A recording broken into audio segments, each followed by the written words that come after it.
Является ли реальность такой, какой мы ее воспринимаем? Или это просто мираж, симуляция жизни? Представьте себе жизнь как своеобразную видеоигру. Вы, игрок, управляете персонажем, который путешествует по миру игры, руководствуясь набором заранее запрограммированного кода. А теперь представьте, что этот код представляет собой догмы, магию и негативные программы, которые имеют глубокое влияние на нашу жизнь. В этой жизненной игре эти коды управляют нашими действиями, формируют наши убеждения и определяют наши отношения. Подобно персонажам в видеоигре, мы можем настолько увлечься запрограммированными рутинами, что теряем из виду общую картину. Мы забываем, что мы не просто персонажи, а игроки, которые имеют силу изменить игру. Коды догм, магии и негативных программ могут быть невероятно убедительными, заманивая нас в ложное ощущение реальности. Они могут заставить нас оправдывать наши плохие поступки и действия, убеждая, что они необходимы для выживания в игре. Но когда мы поддаемся этим кодам, мы отрываемся от радости жизни, гармоничных отношений, здоровья и света. Мы попадаем в ловушку страданий, переходя от одной сложной ситуации к другой.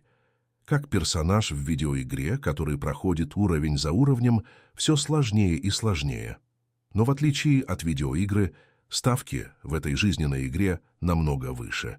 Наше благополучие, наши отношения, наше внутреннее спокойствие – все это под угрозой. И что самое трагичное?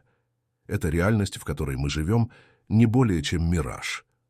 Иллюзия, созданная кодами, которым мы позволили диктовать нашу жизнь. Но надежда есть. Мы не просто персонажи в игре, а игроки, которые могут изменить ход своей жизни. Мы можем бросить вызов кодам, поставить под сомнение догмы и не поддаться влиянию негативных программ.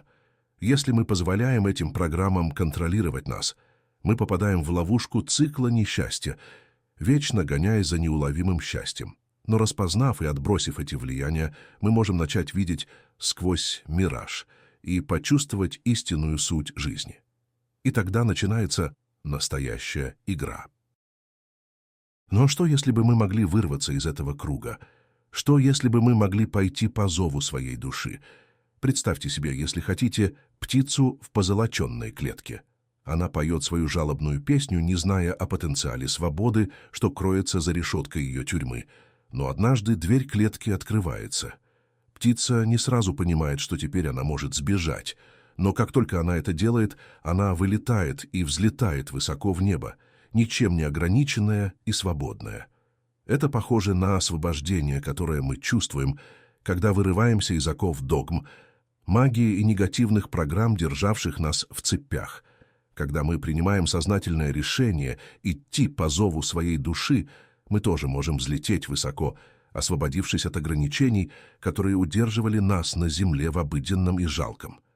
Мы начинаем видеть мир в новом свете.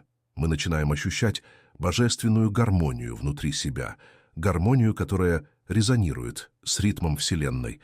Мы становимся более настроенными на наши ценности, на то, что для нас действительно важно.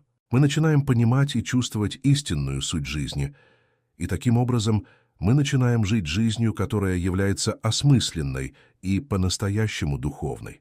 Этот путь не лишен вызовов. Мы можем столкнуться с противодействием, мы можем встретить препятствия, но каждый полет начинается с веры в себя. И как только мы совершаем этот прыжок, пределом становится небо. Следование зову души требует отваги, это требует убеждения.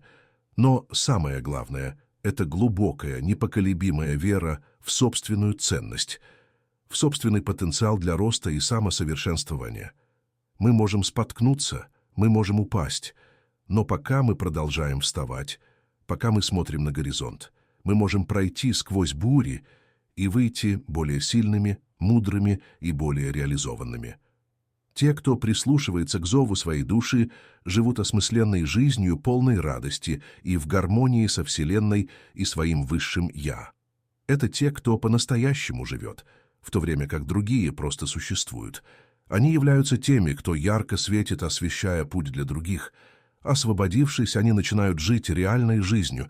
Они те, кто в большой схеме вещей меняют мир к лучшему. Сценарий спектакля. Несмотря на эту дуальность, мы держим в руках силу выбора. Но как наш выбор влияет на нас самих и на тех, кто нас окружает? Каждое решение, которое мы принимаем, похоже на камешек, брошенный в пруд. В тот момент, когда он разбивается о поверхность, рябь начинает распространяться наружу, достигая все дальше и дальше. Эта рябь символизирует последствия нашего выбора, распространяющиеся на нашу личную жизнь, наши отношения и даже на мир в целом. Подобно тому, как камень нарушает спокойную поверхность воды, наши решения нарушают статус-кво нашей жизни. Мы можем пойти по зову души, стремясь к духовному развитию и чистоте, а можем поддаться иллюзиям догм и негативного программирования, оправдывая действия, которые придают наше высшее «я». Каждый выбор, как камень, брошенный в воду, меняет ландшафт нашего существования. Выбор, сделанный в гневе, может вызвать бурные волны, приводящие к конфликтам и несчастьям. Выбор, сделанный с добротой и любовью, вместо этого может создать успокаивающую волну гармонии и радости. Наши отношения также формируются под влиянием выбора, который мы делаем. Когда мы выбираем быть честными, верными и уважительными, мы развиваем отношения, которые отражают эти качества. И наоборот, когда мы выбираем неверность, обман или апатию, мы притягиваем в свою жизнь подобные энергии. Волны этого выбора затрагивают не только нас, но и тех, кто нам дорог. Более того, наш выбор имеет глубокое влияние на мир вокруг нас. Когда мы решаем действовать с состраданием, мы вносим свой вклад в коллективную волну доброты. Когда же мы решаем действовать эгоистично или вредно, мы увеличиваем волну негатива и боли. Важно помнить, что каждый выбор, каким бы незначительным он ни казался, обладает способностью создавать волну. Эти волны могут принести либо гармонию, либо раздор, в зависимости от намерения, которое стоит за выбором. Поэтому мы должны спросить себя, какие волны мы создаем? Рождаются ли они из любви, уважения и понимания? Или они рождаются из эгоизма, страха и непонимания? Каждый выбор, который мы делаем, оставляет отпечаток не только на нашей жизни, но и на жизни тех, кто нас окружает. Постараемся делать выбор, который создает волны позитива, распространяя любовь и свет в каждый уголок нашего бытия. Вы когда-нибудь задумывались над тем, куда деваются наши мысли и переживания? Они становятся частью ноосферы, общего банка человеческих знаний и духовного опыта. Погрузитесь вместе со мной в эту невидимую сферу, огромное космическое хранилище, которое хранит нашу коллективную мудрость и глупость, наши победы и разбитые сердца. Представьте его как глобальную библиотеку, где каждая мысль, каждое действие, каждый опыт тщательно каталогизированы и хранятся. Это эхо-камера, где наши самые сокровенные шепоты отражаются, проходя сквозь ткань реальности.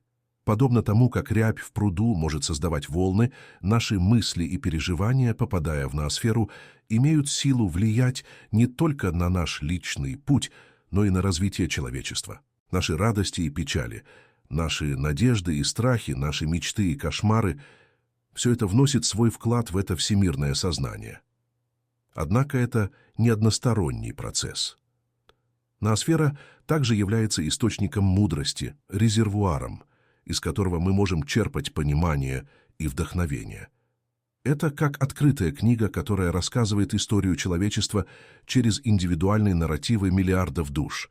Представьте себе глубокую ответственность, которая приходит с нашими мыслями и действиями. Каждое решение, которое мы принимаем, каждая мысль, которую мы вынашиваем, каждая эмоция, которую мы испытываем, является каплей чернил на большом холсте ноосферы. Итак, что мы можем сделать с этим пониманием нашей реальности, нашей дуальности и нашей силы выбора? Это вопрос, который побуждает к размышлениям, самоанализу и, наконец, к действию. Недостаточно просто понимать эти концепции. Мы должны стремиться воплощать их в нашей повседневной жизни. Мы живем в мире, который часто руководствуется догмами, магией и негативными программами, но мы не обязаны им подчиняться. Мы имеем силу выбирать иначе.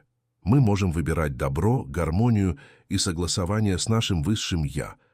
Этот выбор требует смелости, решимости и постоянного самосовершенствования. Он требует от нас ставить под сомнение наши убеждения, тщательно анализировать наше поведение и быть готовыми измениться, если это необходимо. Каждый день — это новая возможность для духовного роста.